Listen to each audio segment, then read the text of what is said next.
I'll do anything for this cat. You're like, I mean, I love this cat. So Ladybird in the morning, go out. I go to my little garden. I'm making, watering things. Ladybird, hot to trot, comes inside. The hubby says, she's got a mouse.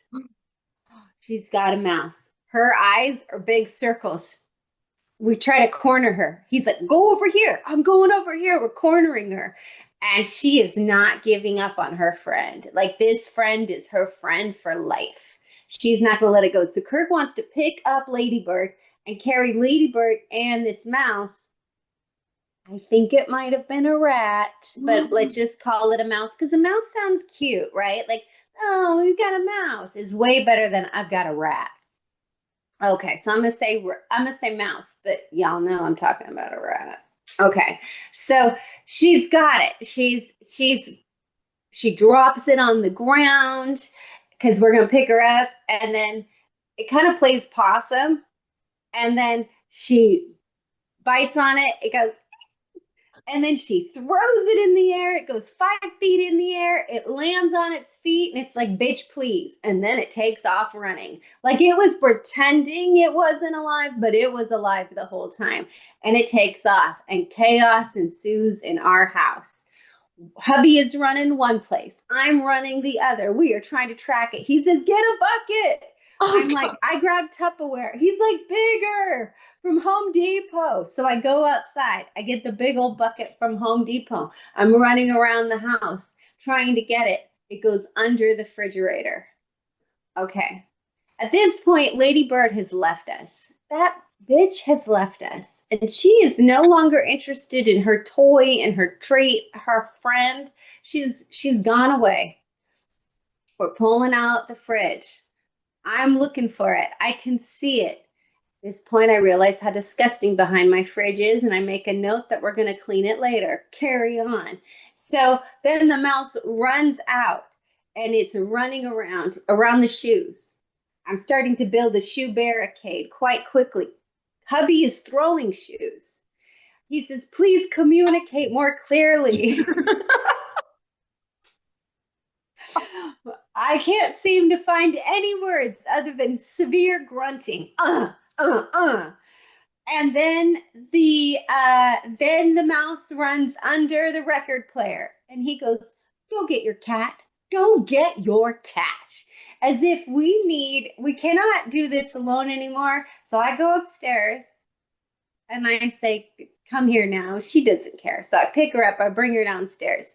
She flattens her body out to get underneath the record player in a way that I didn't even know this animal could get to. Like, just almost became like liquid going underneath the record player.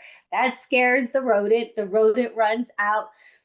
Me and the rodent start chasing. I'd start chasing it down. I'd opened up, I had left the side sliding door open, and it runs into the wall, boinks back, and then runs out the sliding glass door because I had left it open.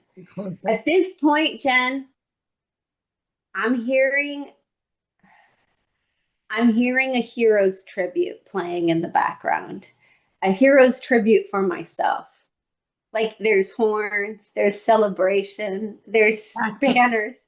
I'm like, and the hubby comes up and he goes, great job keeping the sliding glass door open. That was a stroke of genius. I'm like, genius and hero. Like, if I had feathers, they would have been peacocked up. Oh, I was puffed up. But I wasn't the only one. Lady Bird was puffed up too. She walked around like, I called it Ben Franklin energy. Like, there's Lin-Manuel Miranda wrote many songs for Hamilton that didn't quite make it into the cut, and one of them was a song about Benjamin Franklin that he ended up giving to the Decemberists.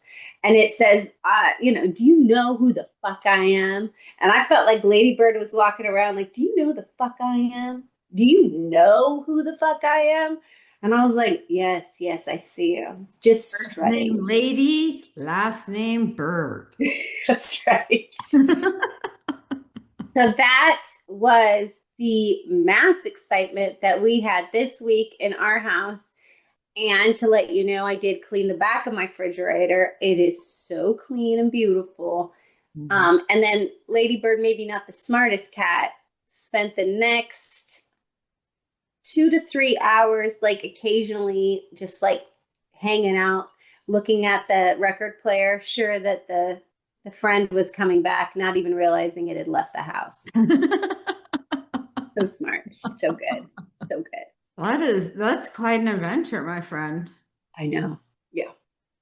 So I was thinking Terrifying. about it and I was like, is this a sign from the universe that says to me, make sure you're not picking up on that mouse energy? And then I was like, rat energy? And I was like, no, no, no, mouse energy. Mhm. Watch your mouse energy. And mouse energy, friends, is when we are frantic, we're running into walls, we're busy, busy, busy, busy, busy, busy, busy, without really taking the time because mice are always running, always moving. So we're spending all of our energy in lower areas as opposed to spending our time in places where we actually need. So I'd like to think that the universe was like, watch that mouse energy, Mahoney, watch that mouse energy. In fact, I'm going to give you a mouse. I'm going to put it in your house.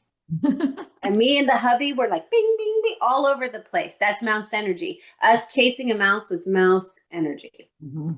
Yeah. So something to think about this week as I think about where I'm spending my energy and what I'm doing. Watch that mouse energy, Mahoney. And all of you watch your mouse energy as well. But I also heard hubby say, can we communicate clearly? So, hey, asking for what you need in the Yeah, moment, that's huge. yeah. Let me know if you're going left, then I'll go right. Let me know if you're like it's over here, as opposed to just zoning in and not even using your words, but just kind of zoning in. Okay. So Yeah. this is the theme of my week, communication.